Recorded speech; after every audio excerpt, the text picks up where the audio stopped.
Hello, my name is Kevin and welcome to Love Decanters channel. So this is part 4 of my visit to Click Antiques, and yeah, I did film there until basically my battery ran out, so there's gonna be a lot of parts. And in this episode, yeah, I get distracted by a piece of furniture, you know, it's me. I show you that not everything in my house is actually glass, yeah, and yeah, and I just see some new glasses and show you a few new things, so and discover a few things for myself. So I hope you enjoy it, and let's get on and have a look at some glass. Bunch of cut glasses here. These ones look like the Stuart Crystal Glengarry pattern. Either Glengarry or Hamilton, I can't remember which one. That's what they look like, but difficult to tell. Yeah, this is another one, similar but different. No mark, so yeah, I don't know. We're looking at the Stuart Crystal 1999 catalogue, and yeah, so this is actually the exact glasses we were looking at. This is Glengarry, and yeah, this shape actually comes in a number of different sizes and slight variations on the shape, but effectively the same. This is an inverted. Is it inverted? No, this is a baluster. Yeah, I always get it mixed out. So yeah, if the blob is at the top and the narrow bit's at the bottom, that's an inverted baluster, and if it's this way up, it's a baluster. So yeah, it's got a baluster stem. Yes. Anyway, so this is, and I thought I'd just track back to see how far back this goes. The earliest post-war catalogue I have is 1964, and here it is, the same glasses and the same shape, and yeah, they still have several different things. Actually, let's have a quick look at there's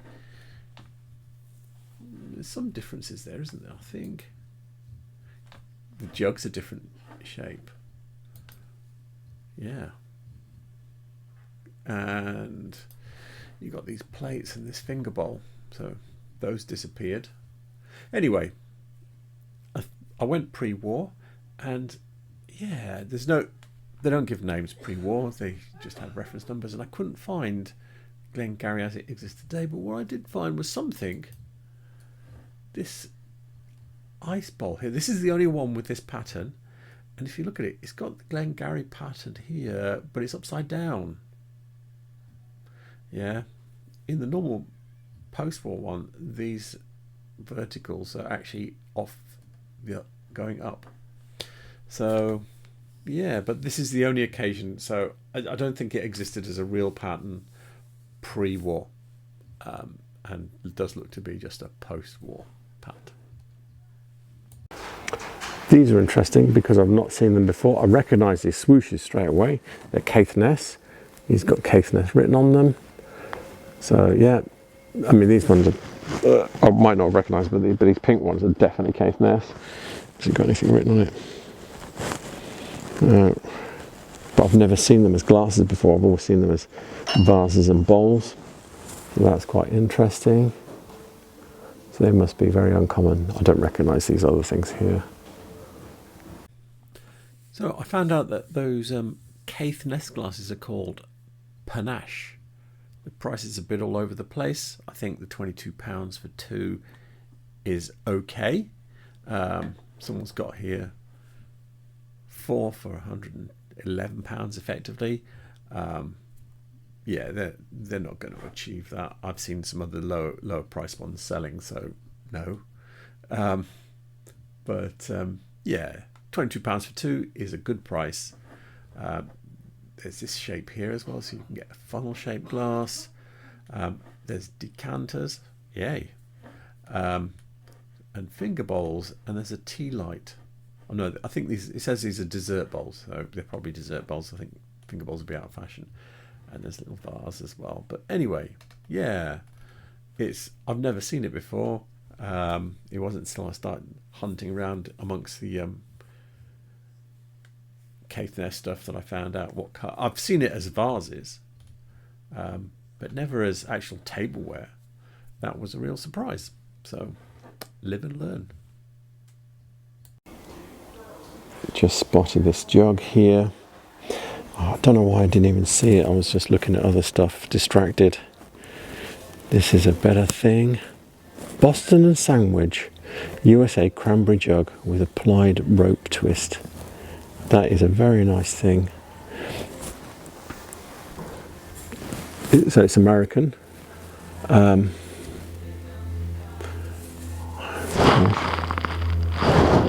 is very nice.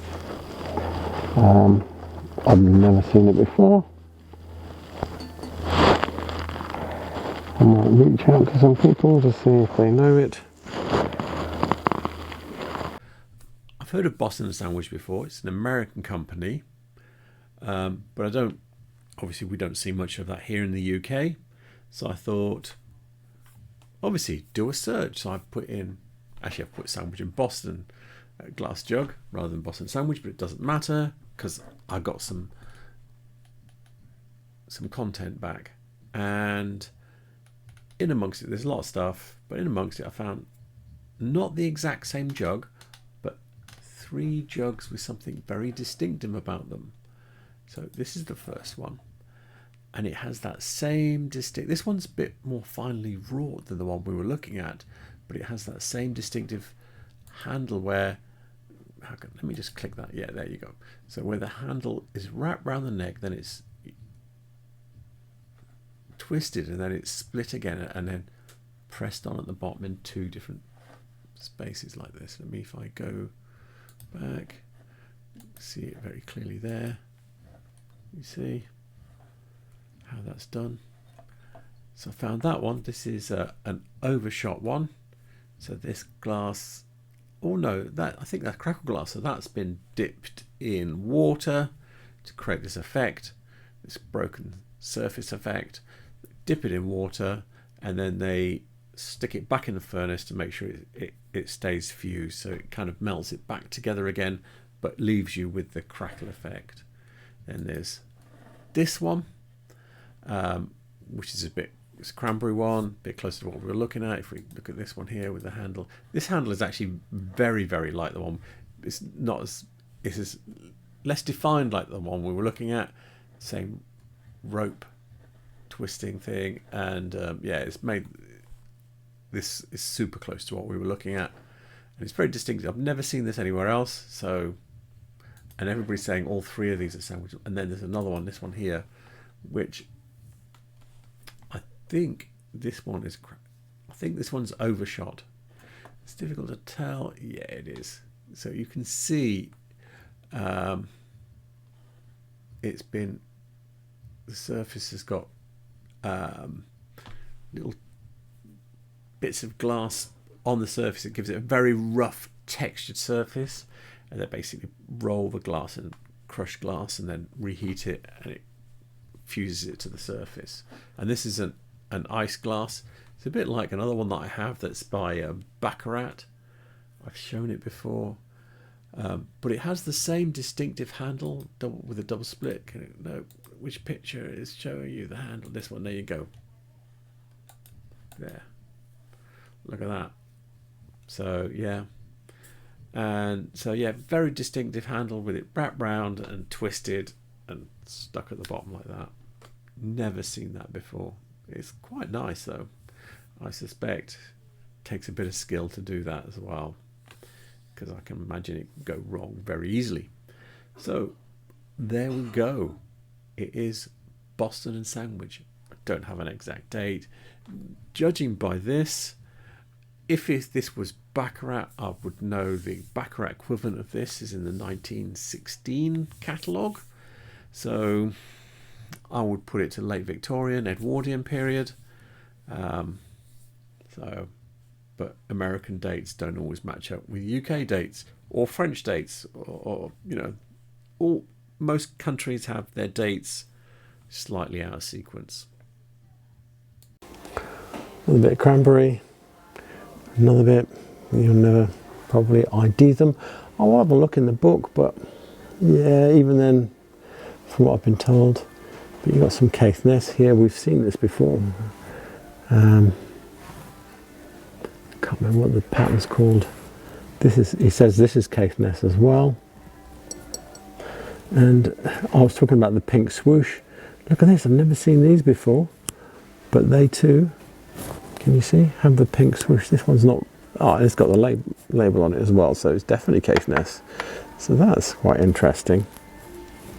Never seen serviette rings. And another big bit of cranberry in the bottom here. Let's get that away from the side. Cranberry, £10 AF. Let's see what's wrong. Chips, can't see any chips. If it has something, it's not immediately obvious, and I'm not going to, I can't. Is that chips there? No, I'm not sure it is. Anyway, it's got something that's, oh, there it is. A little bit broken off there, that's not too bad. To knock it back to £10. This book is British Glass, 1800 to 1914 by Charles Hajdemach. And yeah, so I was looking at this, just thinking, I wonder if there's anything that's like it. The little bulb with the cover that we were looking at. This one here has got a frill like the one we saw at the top. And then some of the other them have like little tabby feet like the ones we were looking at. So there's nothing exactly like it though, which is a pain. There's one over here. You can see this one. It's got the same kind of pressed out clear feet as well. But yeah, these lots are by Smart Brothers. But the thing is, what he tells you in this book is that there were a lot of in Stourbridge, a lot of backyard glass furnaces that were only 36 inches, 3 foot across. So yeah, so many different people making it, no catalogue, just flogging it off to glass merchants, I suppose, that they would know. So yeah, you're not going to pin a lot of cranberry down. And in fact, probably a lot of these kind of like smaller tableware, nicky-nacky things, especially if they're kind of like a one-off thing, where someone, it doesn't matter, you know, if you're not making, you know, sets of 12 glasses and stuff like that, it doesn't matter if they're not exactly all the same, not made to a super high standard. Some of the cranberry I've seen is actually made pretty poorly. When you hold the glass up to the light, it's got bubbles and bits in it and stuff. So yeah, probably made in a backyard when you see it like that. I know I'm being distracted by furniture again. Got a little ebonized desk here, late Victorian. £90. He says it's a Charles desk. I think he would have had casters to make it a bit bigger. This is a really quality thing. Let me show you something. I've not actually tried these drawers, but I bet you they... Oh, something's going on here. That one's a drawer, but there's no handle.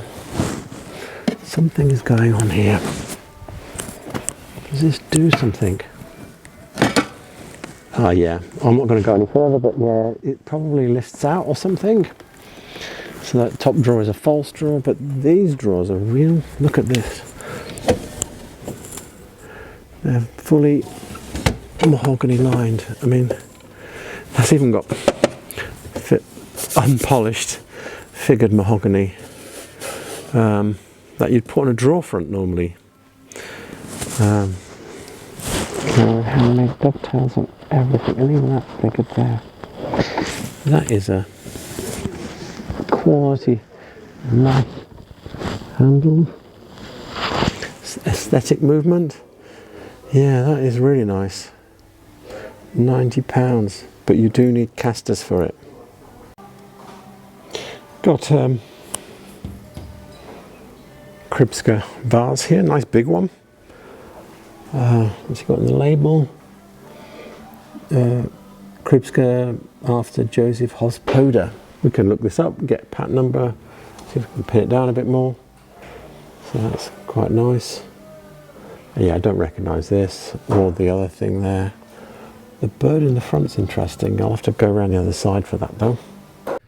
I've got some pages downloaded from the Czech Glass Guide of some CRISPR catalogues. So this is from 1977. And in 1977, this is the closest to that shape we were looking at.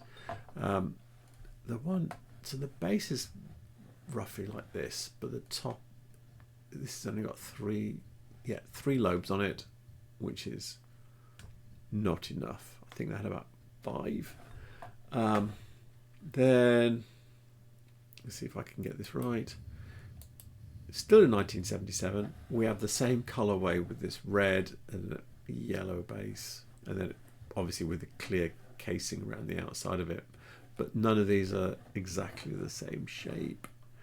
Then if I jump forward in time to 99, to the next catalogue, this one is closer in shape to what we're looking at, but it's still not quite right. I think the lobes are more even though they look similar. But overall the shape is closer, and also in 99 we have the same colorway. So yeah, it's very difficult to give a date for this. We've got 72 to 99. It could be before or after those dates, as well as between them, because they were making the shape and they were making the colors.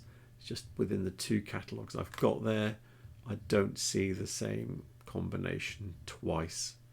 So, the combination of the color and the shape, I should say. So, but somewhere in there, either before or after. So it's probably, if I was dating, I'd go anywhere from sort of like 1970 to 2000 and something. But I think it's vintage. Yeah.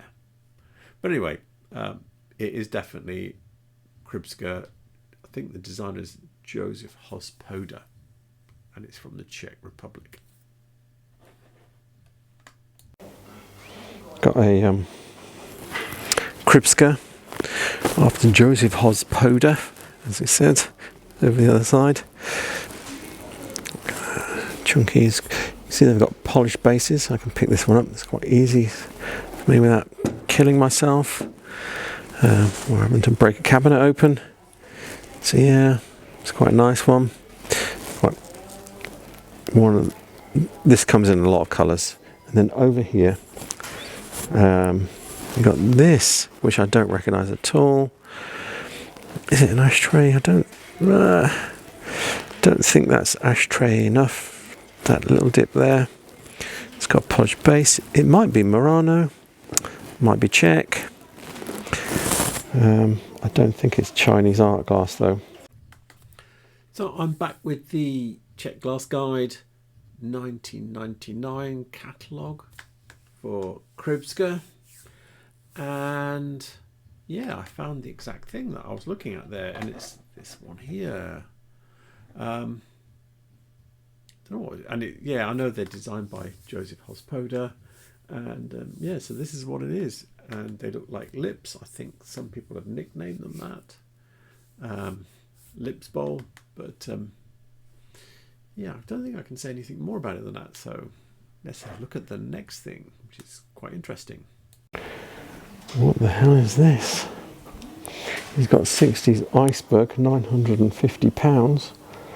I've never seen that before. Is that a label on the back? I can't read that. I might have to ask about this just to find out what it is. If he's got that money on it, he must know what it is. I bet it glows in the dark like nobody's business. But I thought it'd be thinner, but it's actually quite a chunky thing. I'm not even going to try and lift the edge.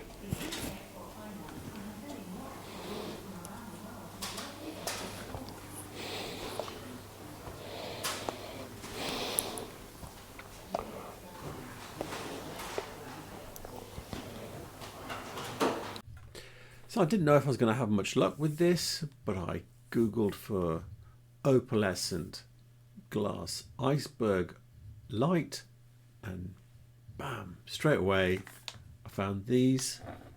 Says they're in First Dibs. Says Carlo Nason, born 1936. That makes him 88 now. Maziga, and it says they're Italian. So anyway, this says it's in first dibs, so I banged across to first dibs. Here they are, 1,900 sold for £1,932 for a big one and a small one. There are more in here. This one sold for, I don't know if that's sold. Is that the same one? No, it's a different price. Anyway, there's one on here for set 2 for £2,000. There's another one here for £1,600. Is there more? Oh, there's another one, £1,400. So they're not cheap. I think that one's probably price-wise looking okay then. So yeah, what's this? I wonder what this one sold for. That was £2,000. It's sold, but they're not giving it. So that must have been the price, 2,181. They are a big chunk, and I thought this Carlo Nason Murano, yeah. Anyway, ta-da! Here he is, the man. Doesn't look like a handsome chap. Maziga, he's a designer. They're still listing him as one of their designers, and the products that they're in his name, because this is quite a nice little cozy website. They're not selling millions of different things. I suspect they're super expensive, but if I go back, designers, if I click on here,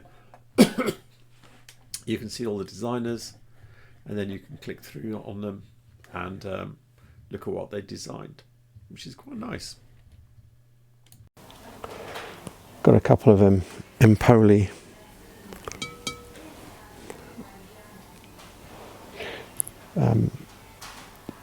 goblets here. I think they've got Empoli. I will look in my references again. There's that one with the classic cat climbing it. You know, they lift off. Careful, careful, careful. Anyway, yes, I think they're Empoli, even though the other one there was a Swedish one. Yeah, but it was plain, and these are not. So I will look. So the panic sets in again. I've actually tried to look for some Empoli catalogues without any luck, because I've seen a couple of other goblets now, and there were plainer ones than what we were looking at there. I'm worried that, you know, everybody's listing things as Empoli, and they might not be. It's not like Empoli's the height of good quality or anything like that, but yeah, I'm worried now about these goblets that I'm going, yeah, that's Empoli, because it seems they're not the only ones making big sniffed brandy balloons like these, like this one here. This is a search for Empoli goblet, and this is what's come up, and it's a bit of a mixed bag. There's quite a few with this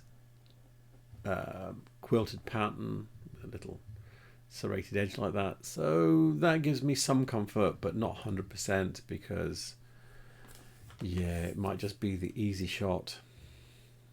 I haven't seen any with labels on, and that's the worrying bit. That's what I'm looking for. Something, some sort of mark that says that is definitely what these are. So I'm going to say Empoli for now, because that's the easy way to go, but I am going to be keeping my eyes out for catalogues, any kind of information I can get on Empoli glass, and try and pin down. I have looked at 20th century glass. There's none in there, so that's a no. Got your classic Romanian ashtray. Look at that. That's got a massive wear on it. These are from the 70s. Quite. Everybody says they're Murano. They're not. There's no label for this one. From the Padua. No, I don't know what factory it's from, because I know the fish are from the Padua in Niagara, but I suspect there's more than one factory now. And this one's green, red and blue, because the colour's a bit dark in here, I think.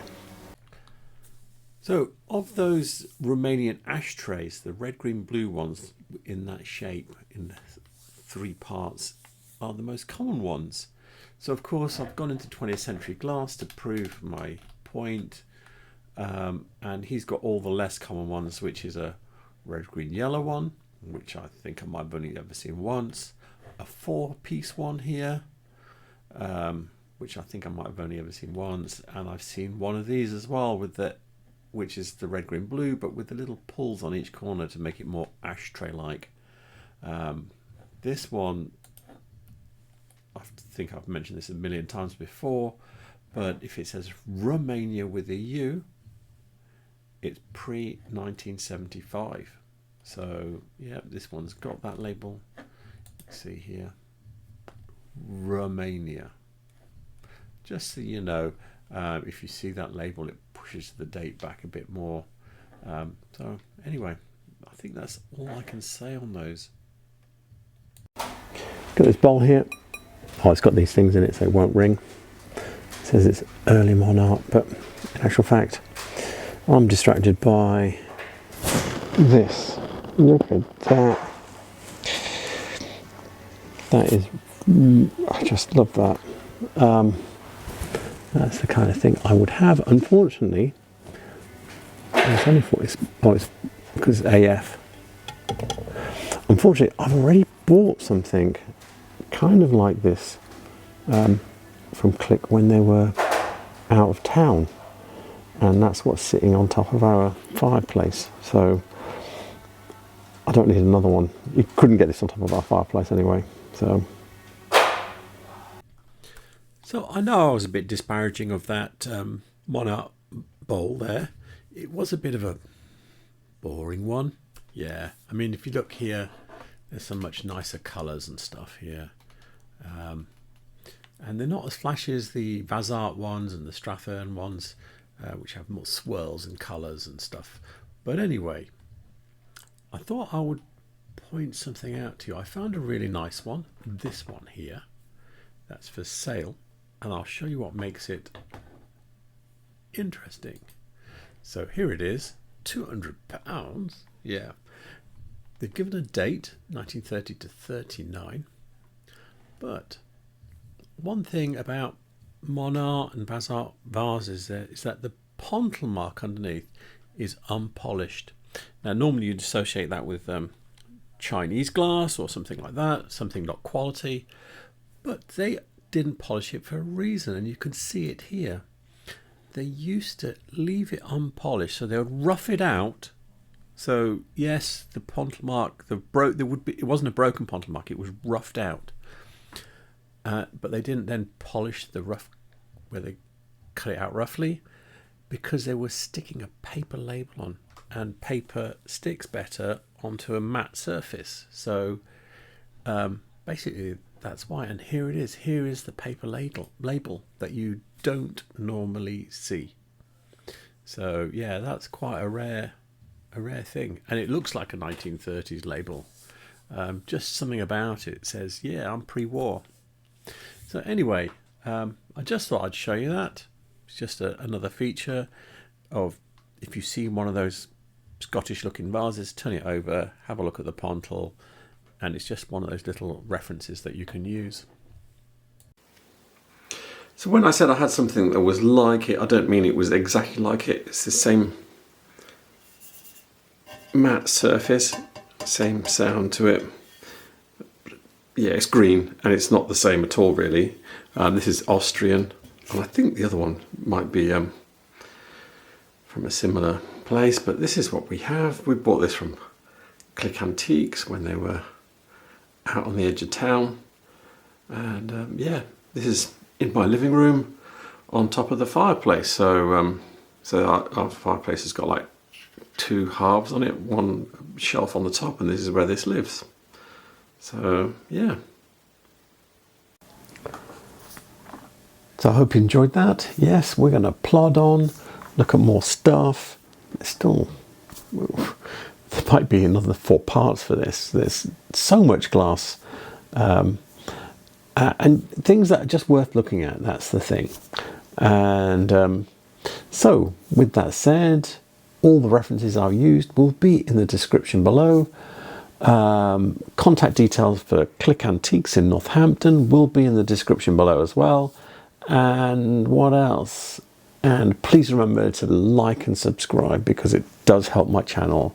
I do want to get to the magic 1000. It seems like a mile away, but slowly getting there. So thank you for subscribing. Oh, and thank you for watching. Good night.